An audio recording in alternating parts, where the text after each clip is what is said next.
Alright, my friends, what I'm going to say next might seem crazy, but bear with me here. Today, we're going to be working on a classic 1980s tool Revell Monogram kit.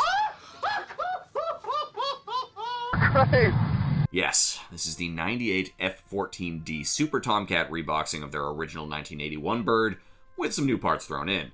And I will say, this kit is pretty rough. In the aftermarket decals I bought for it, also quite bad. But the point of this video is to show that with some strategic weathering, you can make some magic happen. We're focusing on heavy naval aircraft weathering today, specifically for the Tomcat. If you look at photos of cats, especially from the late 80s on in the tricolor low visibility tactical paint scheme, these birds were dirty. So that is what we're going to do. Let's put some lipstick on this pig and make something happen. Heavy carrier aircraft weathering coming right up. Let's go. Alright, so here is our blank canvas, our built-up Tomcat. Some questionable fits, soft details, and a whole slew of big ugly seam lines, but a solid subject for our weathering work today. Step 1, as always, let's hit the whole bird with a coat of black primer to serve as our base to work up from. Okay, with that on there, let's start with the first color of our 3-part low visibility tactical paint scheme. We'll spray on our belly and lower surfaces in some of this US Navy light ghost gray.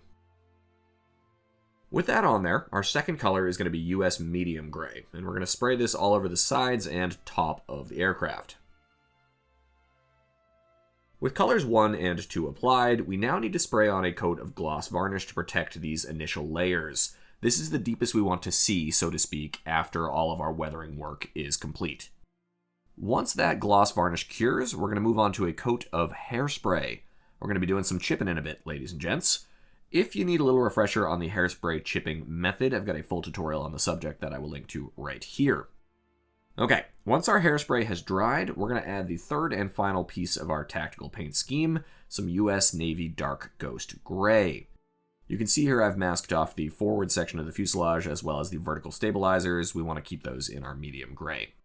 But we do want to spray in all of our horizontal upper surfaces in this lovely bluish dark ghost gray. And this is where the fun begins. I know I've said it a million times on this channel, but having reference photos handy is key to creating realistic, authentic model finishes. For this stage of our weathering, we're going to be drawing inspiration from this archival photo of an F-14D of VF-31 flying a sortie over the Gulf in November of 2005. As of recording, this is the image that they used for the F-14 Tomcat Wikipedia article, so easy enough one to find. But check out the weathering on the wings. We've got these really clear drag marks, so to speak, leading from the front of the wings in the subsonic geometry back with the flow of air. That top coat of the blue dark ghost gray is worn down, and the darker medium gray below peeks through. Really, really beautiful.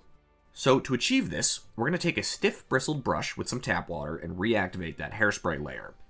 As we brush across the wings to match the flow of air in that full swept forward position, we'll start to create those similar chipping streaks.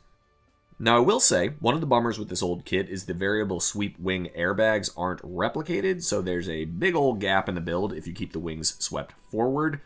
With that in mind, I chose to lock these in the full swept back position, so that is why we are not covering the wing swing tracks today. Our primary focus for the chipping will be on our wings, of course, but with old kits like this with raised panel lines, a little extra chipping all over the body of the aircraft can help create some visual interest and pull out the sculpt details a little bit more. Alright, with our chipping work complete, now is a good time to go ahead and block in any other major paint work. And then we're going to hit our Tomcat with another coat of gloss varnish to prep for decals. Through the magic of editing, we now have a fully decaled and detailed up Tomcat. Ta-da! We're focusing on weathering today, of course, so I figured we didn't need to go through that whole decal process. I will say, I picked up this aftermarket decal pack from Print Scale. I just ordered these on Amazon because I needed something quickly. Far and away the thinnest, most fragile decals I've ever worked with. Really had to wrestle with these to prevent them from rolling over on themselves or ripping on me, so just be really careful if you pick some of these up. But we got them on there, and they certainly look better than the Yellow Dole set that came with the kit, so there you go. Post-decaling, the cat gets another layer of gloss coat, and then we are moving on to the rest of our weathering. Step 1, we're going to do an all-over sludge wash of Flory Dark Dirt clay-based wash. This will give us a nice basic grime and help pop any of the recessed details and panels on this bird. Very easy product to work with. Just sludge this all over the place, let it dry, and then wipe away any excess with a damp paper towel. And now we're going to move on to the wacky stuff. Let's start by dabbing these little tiny polka dots of enamel dark wash in this random pattern all over the horizontal surfaces of the Tomcat. We're just bopping around, nothing too fancy. And we're going to follow that up with 2 additional enamel products, Light Dust and Streaking Grime, same exact technique. With all of our dots applied, we're then going to grab a Q-tip, soak it in some enamel thinner, and just start dotting away in this nice 90-degree angle all over the enamel polka dots we just put down. This is going to leave this weird, blotchy, dirty effect. Don't worry if things pool a little weird or you can see little circle patterns from the Q-tip. We're going to start manipulating this a bit more later on in the process. Once we've done this initial dot blending technique all over our Tomcat, we're going to walk away overnight, let those dry completely. And when we return, this is what we've got. Very stark, I know, but we're going to keep playing with it. With another clean Q-tip, also soaked in enamel thinner, let's start carefully swirling around our blotches. Real soft touch here, just these little gentle twist motions. If we check out our reference photos again, you can see that these birds are just grimy. They've got this blotchy schmutz all over them. And that's what we're trying to do here. Just keep working the product around, studying your images and trying to recreate that mucky feel.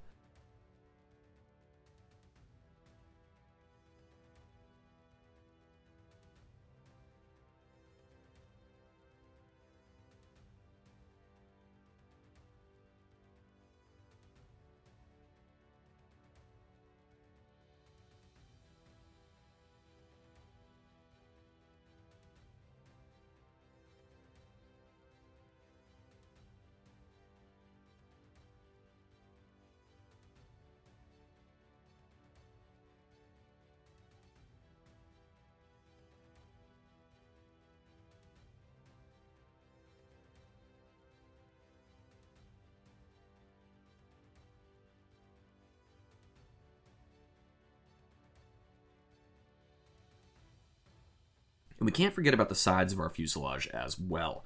We can see that the sides of the nose under the cockpit are all gross too, and we're going to recreate those effects with some gentle enamel streaking and smudging.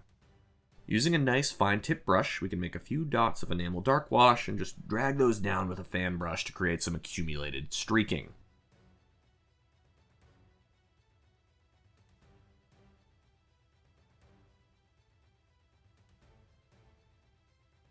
A few passes of this technique using both dark wash and streaking grime gives us a nice multi-tone effect. And to drive it all home, we can add a few dots of wash and just kind of blot at those with a clean paper towel, leaves a little bit of residue and this grimy finish. Finally, once we're happy with the weathering work, we can let all that dry completely and then move on to our finishing steps of the build. So as you can see, it's a pretty straightforward set of steps that all build up to capture that war-weary, beat-up finish that we see on 90s and early 2000s Tomcats. I'm not usually one to go overboard on weathering, especially on modern jets, usually because they just aren't that dirty. They're expensive and we take real good care of them. But these massive old Tomcats stacked up there on the carrier decks, they were worked hard, and clearly, they got gross. And because of that, they make for a real fun weathering project down here in 1/48 scale. Thanks for tuning in today, guys. Hope that was a helpful tutorial for you all. If you'd like to check out some additional aircraft tutorials, I'll link to a few of my favorites right here. And until next time, my friends, be well, happy building, cheers.